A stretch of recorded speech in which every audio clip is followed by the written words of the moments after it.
እስከ አፍንጫው ድረስ የታጠቀን መንግስት ክላሽ ይዘህ ገብተህ ጫካ ታገናዋለህ ትላለህ። እስከ አፍንጫው ድረስ ጥግ ድረስ ነው የታጠቀው። እንኳን እንደዚህ እየተኮስክ 4 ኪሎ ልትገባ የማይመስል ነገር ለምን ለህዝቡ አትራሩ? በነገራችን ላይ ዋናው ዓላማቸው 4 ኪሎ ብቻ መግባት they make money። በነገራችን ላይ ባንዳ ሆነው ተሸጠው ለግብፅ ለኤርትራ ተሸጠው ክብራቸውን ጥለው ሀገር መሸጥ የሚወዱ ውሾች ናቸው። የድመት ባህሪ ነው ያላቸው። ሳምባ ባዩበት ነው የሚሮጡት ዝም ብለው።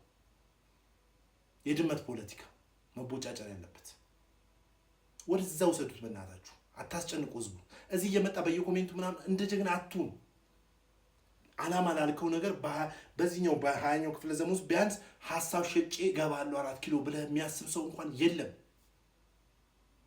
ጠቅላላ አማራጭ ስትለው ትግል ጫካ ትግል ነው የሚልክ። አማራጭ ስትለው ጫካ ገብተን ነው ስትለው ህዝባችን ህዝብን ብታከብር ኖሮ በኢቢኤስ የተላለፈውን ድራማ አትሰሩም ነበር። ይህን የኦሮሞ መንግስት ይህን ጋላ መንግስት አፈር እናበለዋለን።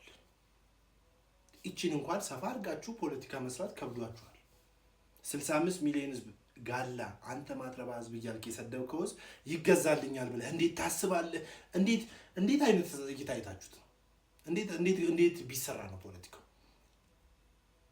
ወይስ 65 ሚሊዮን ህዝብ በመተትና አብዝዛ ደንግዝ አድርጋችሁ በልትጮትበት እንዴት በምን ሎጂክ እንደሆነ ሊገባኝ ስላልቻለ ስትባሉ ከጦርነት ውጪ ምርጫ የለንም።